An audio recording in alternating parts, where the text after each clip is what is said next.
a feat of diplomacy and friendship. That's how President Joe Biden today described the largest prisoner swap since the Cold War. It was a massive effort resulting in 4 U.S. residents, Wall Street Journal reporter Evan Gershkovich, Marine veteran Paul Whelan, the journalist Alsu Kuramasheva, and pro-democracy activist Vladimir Kara-Murza finally heading home. Here's President Biden surrounded by the families of the detainees. Deals like this one come with tough calls, and there are never any guarantees. But there's nothing that matters more to me than protecting Americans at home and abroad. And so we'll continue to work for the release of all wrongfully detained Americans around the world. Now, in total, Russia is releasing 16 prisoners in exchange. NBC News reports, quote, the U.S. released 3 Russian prisoners, including an intelligence operative facing charges of smuggling U.S. technology and ammunition to the Russian military. Slovenia released 2 Russian prisoners. Norway and Poland each released 1. A source tells NBC that the swap is the result of nearly 2 years of difficult, persistent diplomacy by the Biden administration after the WNBA star Brittany Griner was released in December of 2022. Now, the exact details of this deal only came together in the last 2 weeks, with the president personally lobbying Germany and other European allies to help. For the released Americans and their families, today is undoubtedly a good day. This video from Russian media claims to show the detainees as they boarded the plane. Paul Whelan had been detained for more than 2,000 days since 2018. Gershkovich had been imprisoned on charges of espionage for 491 days. His employer, the Wall Street Journal, with this incredible homepage, as well as this stunning piece of reporting on Gershkovich's final moments in Russian custody. Quote, the Russian Federation had a few final items of protocol to tick through with the man who had become its most famous prisoner. 1, he would be allowed to leave with the papers he'd penned in detention, the letters he'd scrawled out, and the makings of a book he'd labored over. But first, they had another piece of writing they required from him, an official request for presidential clemency. The text, moreover, should be addressed to Vladimir Vladimirovich Putin. The pro forma printout included a long blank space that the prisoner could fill out if desired, or simply, as expected, leave blank. In the formal high Russian that he had honed over 16 months imprisonment, the Journal's Russia correspondent filled out the page. The last line submitted a proposal of his own. After his release, would Putin be willing to sit down for an interview?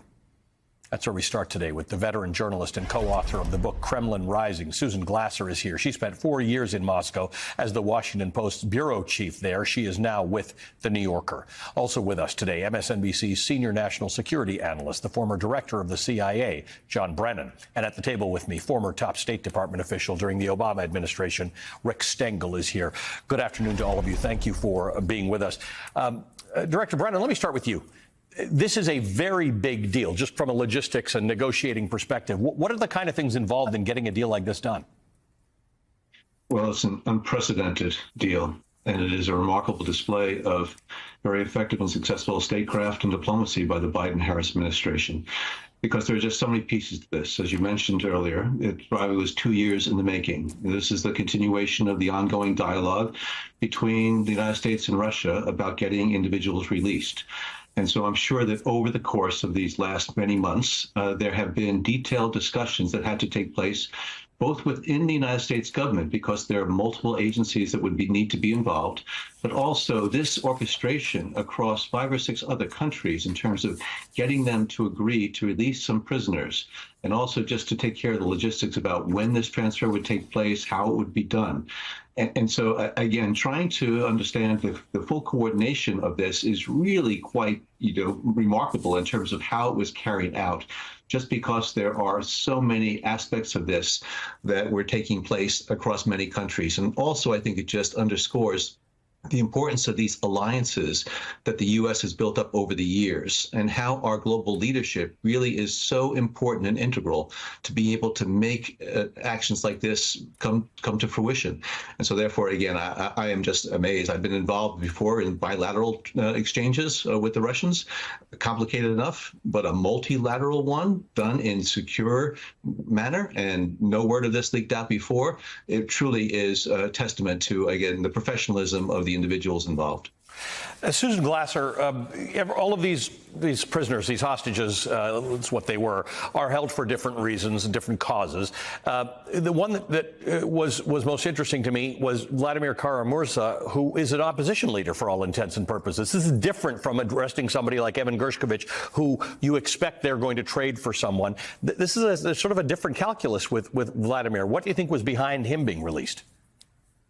Well, you know, it's very powerful to see Kara-Murza in those images, actually, that you just showed us. I mean, they're the very definition of people who have been, you know, not only held hostage, but brutalized and nearly killed in Kara-Murza's case, not only in custody, but also not once, but twice he was poisoned by Russians for the criminal act, as they saw it, of daring to oppose Vladimir Putin. Oleg Orlov is another prisoner who was released. He was the longtime leader of the human rights group Memorial in Russia. Essentially, these are Russian modern-day dissidents who the United States chose to trade for. I think it really reinforces the extent to which this is a Cold War-like situation, and Russia has become a country where even freedom of speech is a criminal act. I think it's really a bold gesture by the United States and its allies. It speaks to the idea that, you know, Russia wants killers, murderers, and spies back,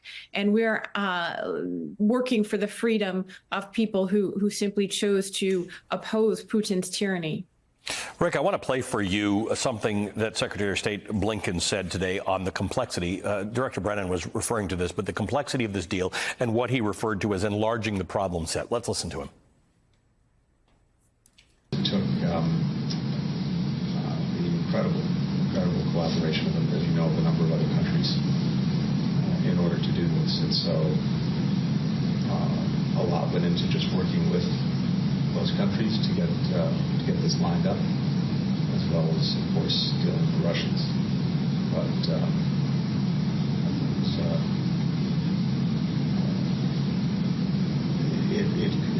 it could not have and would not have worked without all of these different pieces. And sometimes,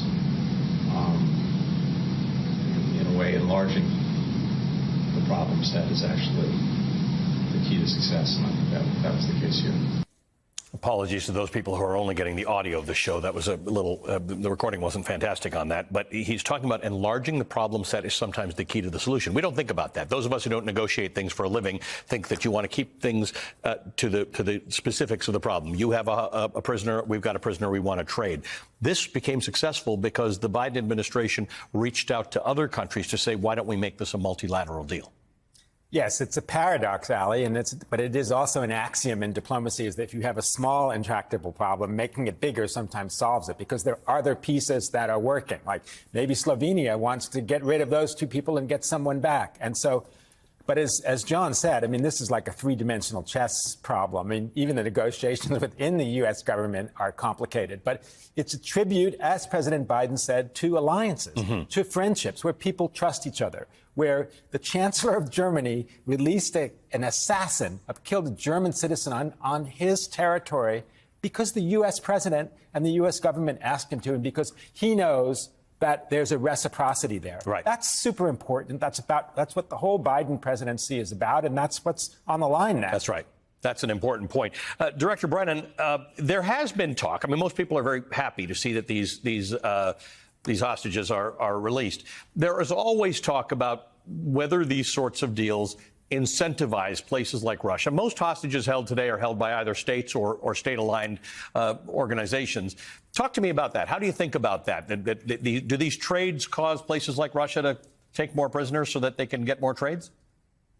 Well, these are difficult choices, and you're dealing with the reality that around the globe you have these regimes, the authoritarian regime within Moscow, that do not play by any type of international laws or rules and will resort to certain tactics in order to get their way. Now, the United States has a firm commitment to trying to make sure that our citizens are going to be kept safe and secure and can come home. And so, therefore, I'm sure that there were intensive discussions over many months in the White House Situation Room where these equities were discussed and to talk about the upsides as well as the downsides. But this issue of regimes and governments taking hostages, state-sponsored hostage taking, is something that seems to have increased. We've seen it with Iran, we've seen it with Russia, and we've seen it also involving China and other countries. And so, therefore, this is something that really requires a strategic approach to. But at the same time, I think the Biden administration felt that there was a real imperative to try to get these individuals out of harm's way in Russia. And now we're able to celebrate their release. But also, I think we have to make sure that American citizens understand that there are dangers, especially now, given the situation in Russia. Let's just watch this moment.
That is Paul Whelan, the first freed prisoner to step off the plane, obviously speaking to President Biden and Vice President Harris.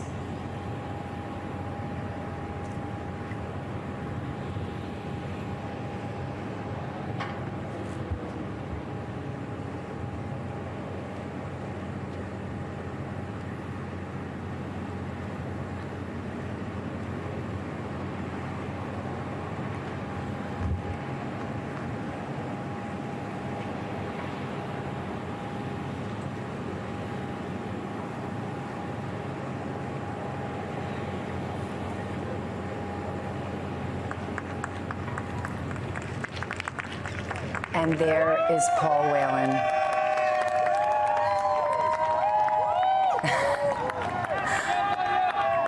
And there we have, just stepped off the plane, Evan Gershkovich, hands on his hips, smiling ear to ear like a young, excited journalist. He's being greeted by Vice President Harris and President Biden with a big handshake and now a hug.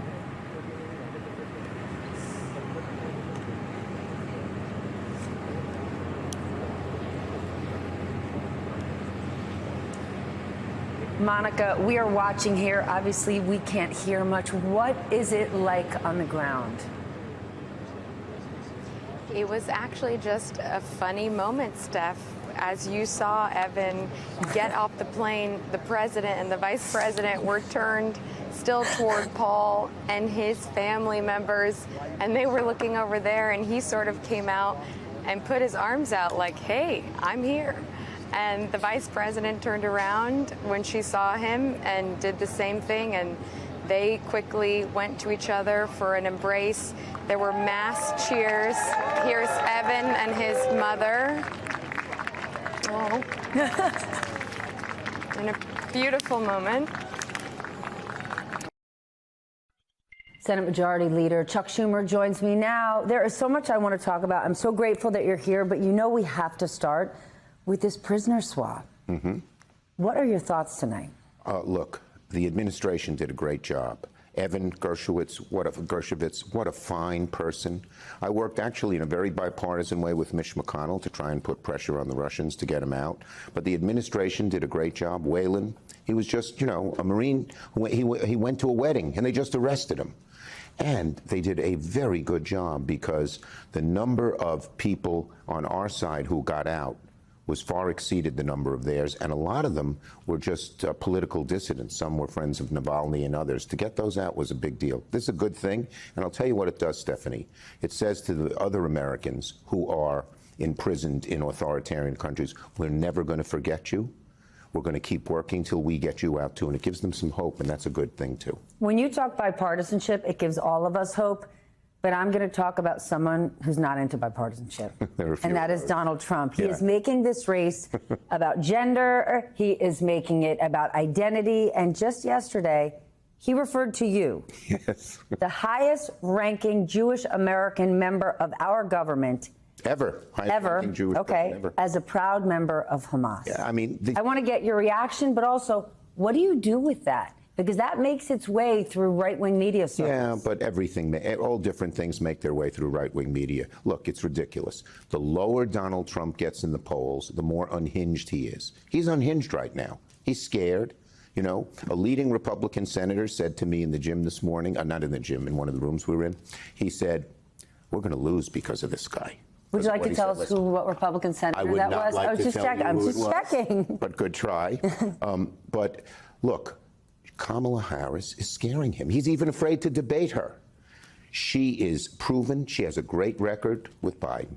She has practiced. She's been a super prosecutor and did a great job when she was in the Senate. And she's primed. Stephanie, I have never in a long time seen such enthusiasm for her candidacy from every part of the Democratic Party, from the most liberal to the most conservative.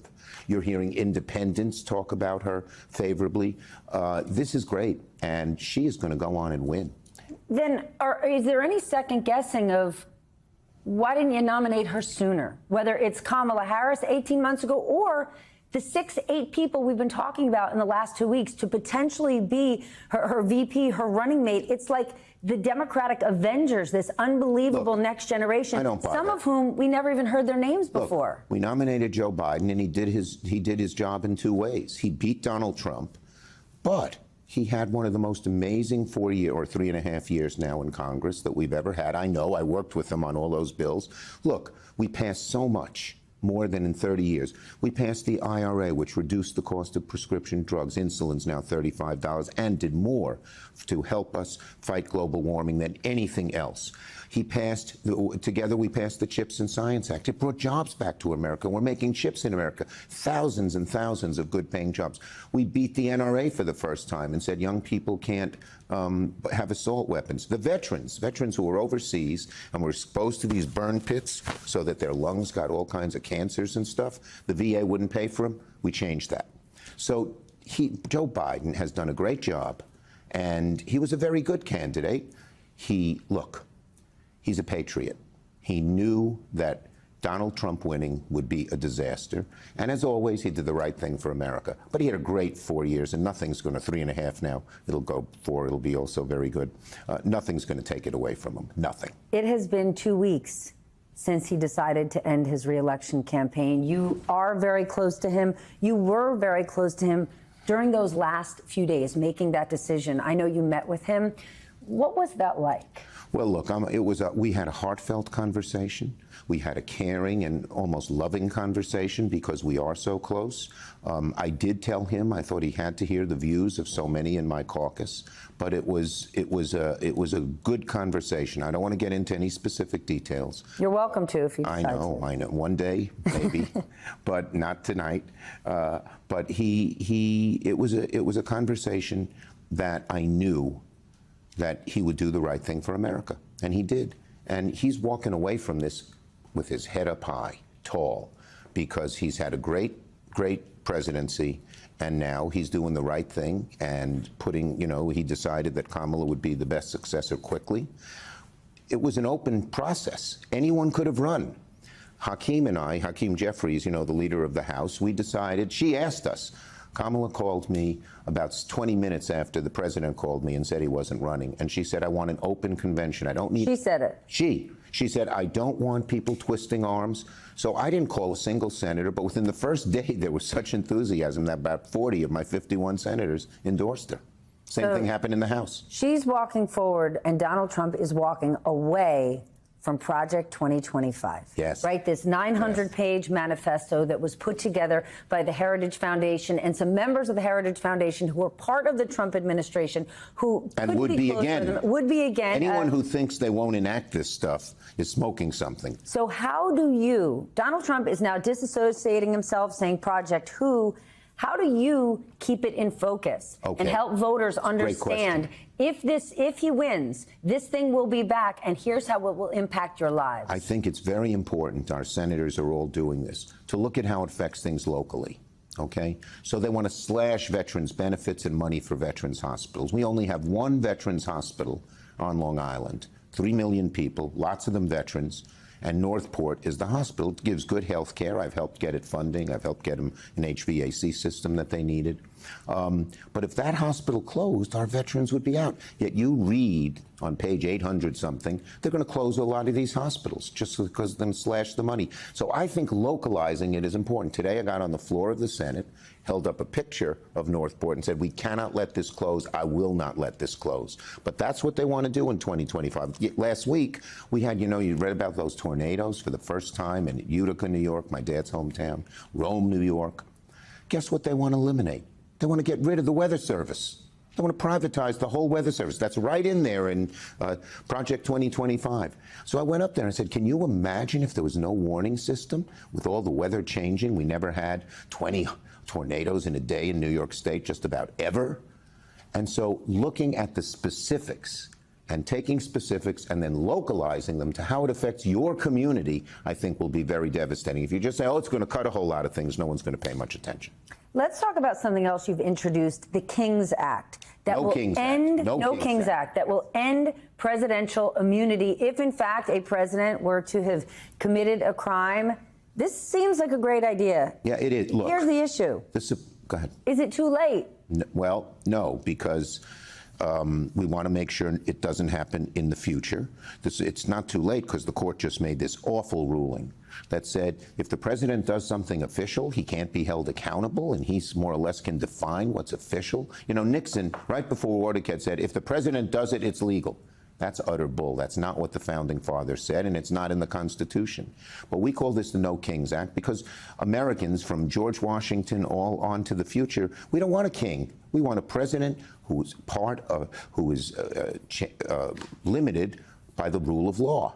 This was the most awful ruling by this court.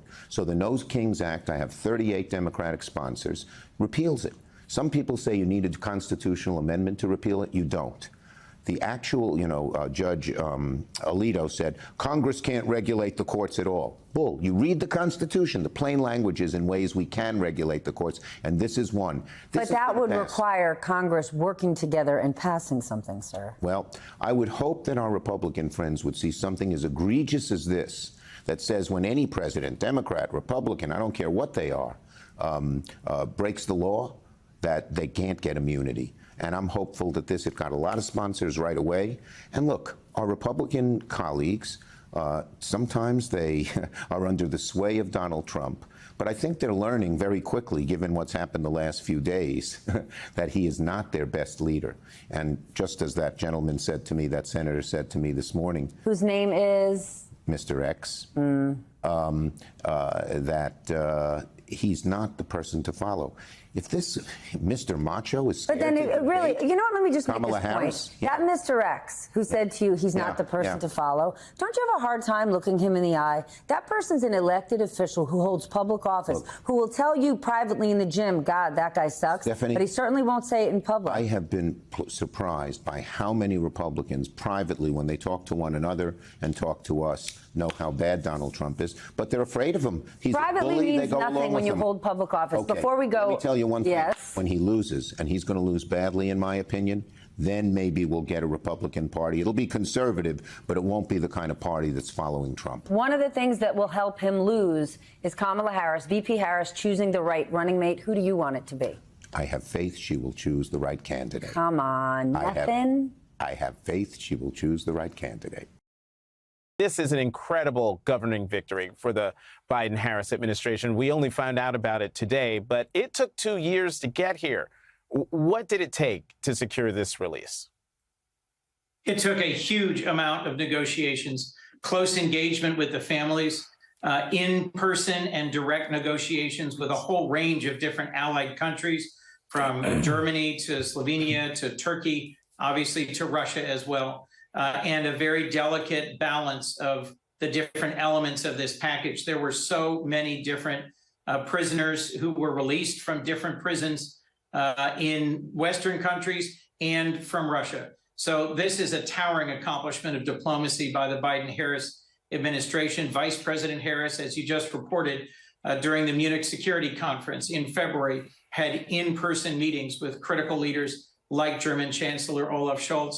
President Biden was engaged in this personally right up to the very hour that he announced he was not going to be a candidate for president this fall. So it has taken dedicated and personal work by our president and vice president, by our national security advisor, by Roger Carstens, the special presidential envoy for hostage affairs, by the Secretary of State, the CIA director. There were many, many folks actively engaged in this over several years.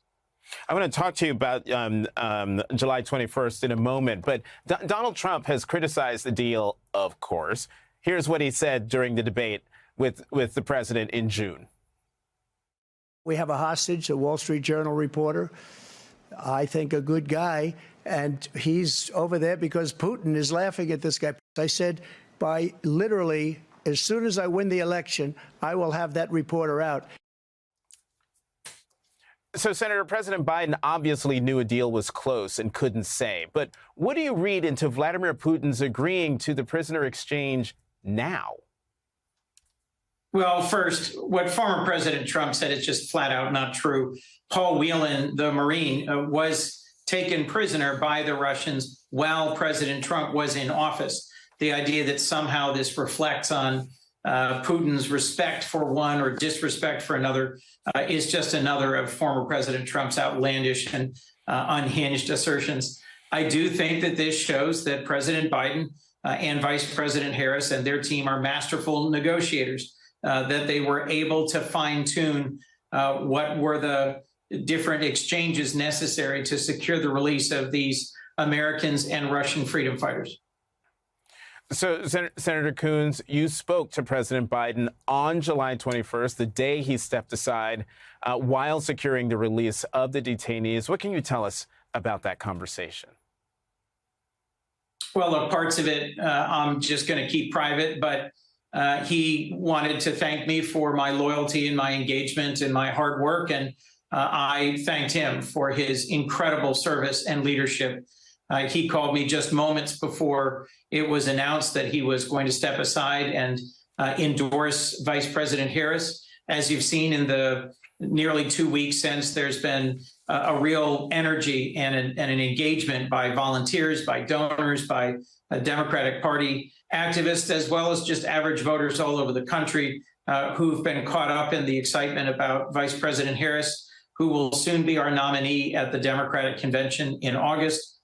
I expect that we will also take time at our convention to recognize and thank President Biden for his more than 50 years of public service and for his incredible leadership at home and abroad.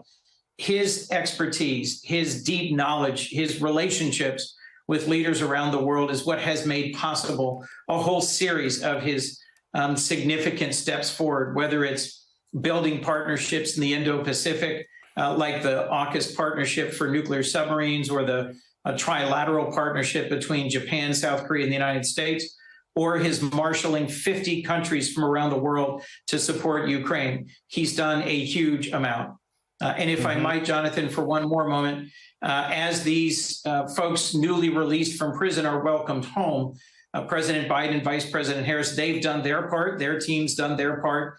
Congress has some unfinished work to do. I have 2 bipartisan bills to make sure that when Americans detained overseas are returned home, they aren't greeted by a downgrading in their credit score and a letter from the IRS with fines and fees. I first learned about this from Jason Rezaian, the Washington Post reporter who spent 1.5 years in an Iranian prison. And when Jason came home, the first thing he got from our government was a letter from the IRS saying he owed thousands of dollars in fines and fees for his unpaid taxes. It turns out that Congress has to act. in order to waive those fines and fees. And so I have a bipartisan bill with Senator Rounds that has cleared the Senate. We are waiting for the House to act. And I have a bipartisan bill with Senator Tillis to restore the credit rating of anyone who's been wrongfully detained. Paul Whelan, the Marine who has spent more than 6 years in a Russian prison, is a classic example of someone who obviously has a ruined credit score because of his years of unjust imprisonment overseas. I want to get this over the finish line so that Congress can contribute to welcoming home these American heroes who have now finally been freed from their overly long ordeal of being imprisoned in Russia. Senator Coons, I did not know that that they were hit with those two things coming home from prison. You have to keep me posted on that. One more question for you. You serve on the Foreign Relations Committee, and you served in the Senate with Vice President Harris when she represented California. Talk to me about how you think she will continue this kind of collaborative work versus Donald Trump's style of "I alone can fix it." I am confident that Vice President Harris, who has been side by side with President Biden in meetings with more than 140 different world leaders, and who gave a strong and stirring speech at the Munich Security Conference, both this year and last year, has a clear-eyed view of our place in the world and the importance of allies. President Biden, based on his many years of experience, respects and recognizes that the United States is safer, stronger, and more prosperous because of our global network of allies and partners. Russia, China, they only have each other, and Iran and the North Korean regime. These 4 authoritarian regimes are trying to come together to stand up to the global alliances, the networks of shared values and shared priorities that the United States has built over the last 70 years. I'm confident that Kamala Harris, as our president, starting this November after the election, will continue that wise and long tradition of American leadership through the strength of alliances and partnerships. Senator Chris Coons of Delaware, thank you very much for coming to The Last Word. Thank you, Jonathan.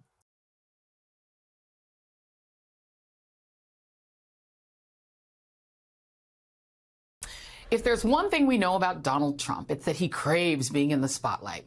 He will do anything to be the center of attention and will throw a temper tantrum when someone else takes his place. So perhaps it comes as no surprise that he waged his latest racist attack yesterday against his much younger and far more interesting Democratic opponent, Vice President Kamala Harris, questioning her race, specifically among a group of black journalists. Beyond showing his utter desperation in the face of a challenger who is galvanizing voters to keep him far away from ever entering the Oval Office ever again, it is putting on display how his little vaudeville act from America's ugly past is just wearing thin. Where his campaign is centered on rage and anger, Harris's is optimistic and full of energy. Last night, Vice President Harris responded to Trump's desperate attacks, declaring that the American people deserve better. It was the same old show. The divisiveness and the disrespect. And let me just say, the American people deserve better. The American people deserve a leader who tells the truth, a leader who does not respond with hostility and anger when confronted with the facts. We deserve a leader who understands that our differences do not divide us. They are an essential source of our strength. And today, the DNC began its virtual roll call vote to formally nominate Kamala Harris for president. Harris's official nomination will be made Monday when the vote closes, coming exactly 2 weeks ahead of the start of the Democratic National Convention right here in Chicago. Joining me now is Congresswoman Jasmine Crockett of Texas and Matthew Dowd, former Republican strategist and MSNBC senior political analyst. Congresswoman, I want to start with you because what a difference a couple of weeks makes. You know, I mean, Democrats seemed divided and in disarray over what would happen with President Biden. And it seems like 3 months ago, but it was actually like 2 weeks ago. But were you personally surprised at how quickly the party and also young folks, TikTokers, you name it, consolidated in a really kind of like euphoria around Vice President Harris? I actually really was surprised, but I'm thankful because I know how amazing of a person our vice president is, not just when it comes to being a politician, but she's just a good person. And so it could not happen to anyone better than the vice president. So I've been really excited to see it. I think that there had been this idea that Democrats had just kind of checked out. And it wasn't so much that. I think that they just were looking for that fire to be lit. And as someone who is known as being a fighter, I think that they love that she is pushing back, and she's pushing back hard, because for so long people kept trying to say the Democrats were weak. But right now, the only person that looks weak is Trump. He doesn't have an answer for the vice president, and all he wants to do is talk about her behind her back. But as she stated in Atlanta this week, if he's got something to say it to her face. And, well, we'll just see if he absolutely decides that he's still going to skip out on that debate, or if he's actually going to, join her on stage. Yeah, because she's going to be there, Matthew Dowd. She's going regardless, and it may just be a town hall with the vice president. But to that very point, I mean, Republicans are starting to, it seems, freak out a little bit. This is some reporting from Politico Playbook. They're saying, just ask Hill Republicans who are privately freaking out over Trump's latest broadsides. We spent last night working the phones, calling Republicans, and we can tell you this morning that virtually every Republican we spoke with is flat out distraught by what they perceived as a self-inflicted wound, not only for Trump, but for Republicans down the ballot. They're saying that he seems to have botched his reset that Republicans were hoping that he'd implement this week. There's signs that Republican confidence in Trump is now slipping. The Trump camp launched new ads today in North Carolina, a state that once voted for a that has only once voted for a Democratic candidate, only once in the last 40 years. And guess who that was? Barack Obama, who won the state of North Carolina in 2008. And this feels like a 2008 moment, Matthew. Well, I think it feels like a combination of both 2008 and 2012, actually. If you think about it as a combination, I think the media has made a mistake to look back at 2020 and somehow thinks that's what it's replicating. It's not. There's much more enthusiasm, much more likelihood of high turnout among Democrats this time than actually in 2020 in this. And so when we think about this race, I think we have to think about those two Barack Obama elections. And that's where I think it is. And that's why I believe North Carolina is absolutely a swing state in this election in the course of this. And it's interesting to me that the only swing state that's been added to the other ones is one that was red before. There's been no blue states added to the swing state column in this.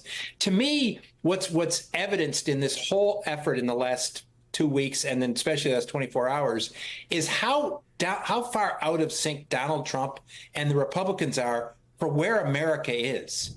They don't seem to understand that America already is a multicultural society, that America is already a multiracial society. We're already there. That's us. That's who we are. Look at the panel tonight. Democrats, Republicans, black, white, men, women. That's who we are. And they don't seem to understand, or maybe they do understand it, and for some reason they don't like it, and they want us to somehow go back to 1952 or whatever. And in my view, Donald Trump is the most racially divisive, hate-filled person that ran for president since George Wallace.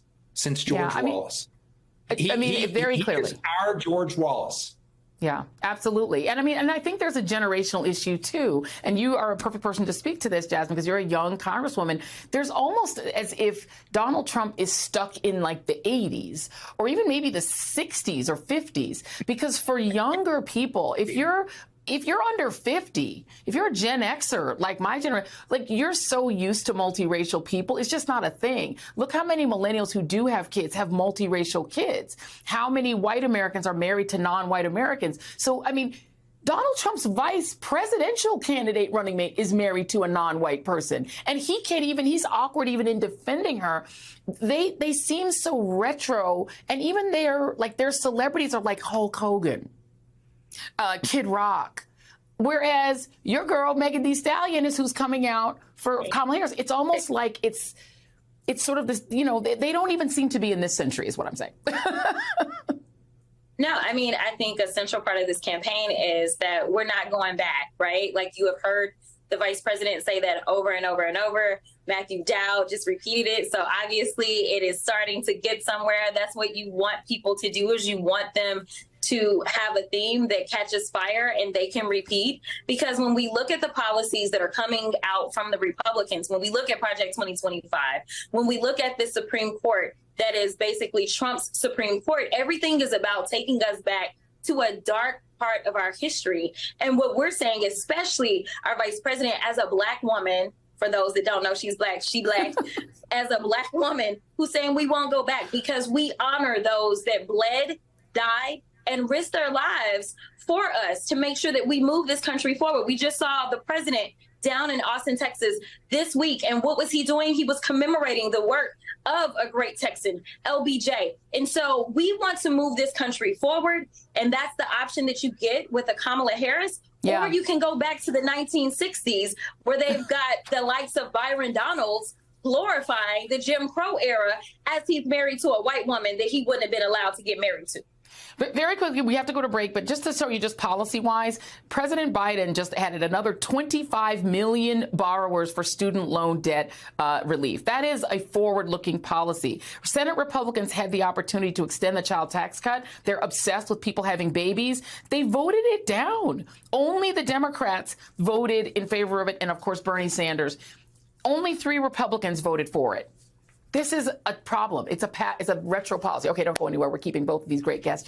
Congresswoman Jasmine Crockett, Matthew Dowd are going to stick with us for much more on these despicable attacks against Vice President Harris and how they are straight out of the racist playbook used against President Obama in 2008. And George Wallace, too. I think that was also accurate. With 96 days to go until Election Day, the Democratic Party today began its virtual roll call in which delegates vote electronically for their choice in their party's presidential nomination. And we are now finally starting to see what the change at the top of the ticket is doing in the polls. In a new Economist poll of registered voters, Kamala Harris beats Donald Trump within the margin of error, 46% to Trump's 44%. For context, Joe Biden was polling at 40% during his last week in the race. Joining me now is Simon Rosenberg. He is a political strategist and the author of The Hopium Chronicles on Substack. It is great to see you, Simon. I'm a big fan of your analysis. Thank you. I would love to talk a little bit about the swing state polling we have, because national polling is obviously one thing, but there's some interesting polling out this week from Bloomberg in the swing states. And there's a strange discrepancy in terms of what's happening in Michigan and what's happening in Pennsylvania. In Michigan, the poll shows Harris beating Trump by 11 points, but losing to Trump by 4 points in Pennsylvania. Obviously, these are different states, but that is a massive sort of swing. What do you think accounts for that? Do you have a theory? Yeah. I mean, remember, polling is like a sketch. It's not a photograph, right? It's a little sketch into a window in time, and sometimes the polls get it right, and sometimes they don't. And so I think what we've seen, there's been a lot of polling this week, and there was a lot of polling last week. And what we saw last week was that Harris kind of caught up, and it became an even race. This week, the balance of national polls show her ahead by a little bit. Like things got a little bit better this week than even last week. And in the 2 battleground polls that were done, in addition to the one you cited, there was a public opinion strategies poll of 5 of the states. And in the 2 polls combined, she's ahead in at least one of them, in Nevada and Arizona and Michigan and Pennsylvania and Wisconsin. And she's close in Georgia and North Carolina. And so the map has gotten much better for us. The national polling has gotten better. The map's gotten better. And in that Republican poll that was released today, she's ahead in Pennsylvania by 3 points, right? So I think the way to think about it, it's a close competitive election. I think we've got a slight advantage. And then we're likely to pick up more and gain as we pick a VP and go through our convention in the coming weeks. So I would much rather be us than them today. Yeah, can you talk about that? Because we do have a series of inflection points coming up in the next couple of weeks and a rapidly shrinking calendar. And a lot of people, Trump team says, oh, the honeymoon period may end. The honeymoon period may end in like late September. That's pretty close to the election, Simon. It may end like in the fall of next year, right? I mean, it's look, we have a lot of momentum right now, and they don't. I mean, we've had a great few weeks, and Trump had one of his ugliest, days of his time on our, as a national candidate yesterday. And we continue to produce positive news, right? We're going to get more remarkable news in just a little bit when we see the president, the vice president with the freed hostages. And, we saw very good economic news. We saw, the border flows are now lower than they've been at any other time during Biden's presidency. Team Biden and Harris continue to have the ability to generate positive stories about us. Trump doesn't have that ability. It's just a relentless set of negative news about him and his terrible VP pick, Vance. And so I think the dynamic of this race has really fundamentally changed into our advantage. And over the next few weeks, we're likely to gain a few points from where we are with a VP pick in our convention and with just the general level of enthusiasm that we're seeing. And one thing that's really important, Alex, I think for you to stay on top of is that we also now are going to have the biggest GOTV and early vote operation that the Democratic Party's ever had. And historically, we believe that strong GOTV operations can give you a point or two on the back end. And so we not only are going to have the VP pick, the convention, but we're going to then have the strongest grassroots operation we've ever seen. And so we're coming into this final stretch really strong with wind at our back, a great candidate who's performing at an extraordinary level, a campaign that's doing really well. And Trump is exhibiting a level of ugliness that's going to make it very hard for them to win this election. Simon, how much is money a reflection of enthusiasm? The Harris campaign has already raised $200 million in an extraordinarily short amount of time. Crazy. Donald Trump raised less, I believe, $139 million in all of July compared to the, I think, 11 days that Vice President Harris has been at the top of the ticket, presumably. What does that mean to you? It's a huge deal because it's also a lot of money late. I mean, we're running out of time to spend that money, right? And so this kind of infusion makes it's a big deal for the close. But what's also happening, Alex, is that this is happening for candidates all across the country. I've talked to House and Senate candidates across the U.S. in the last few weeks. All of them are seeing an uptick in money, an uptick in volunteers. The Democratic Party is just strong and excited and muscular, and we're playing to win. And so this is an exciting time for our politics, a really ugly time for them. And, we should fingers crossed here as we enter this next stretch of the election. Simon Rosenberg, thank you for your time. It's great to have you on the program.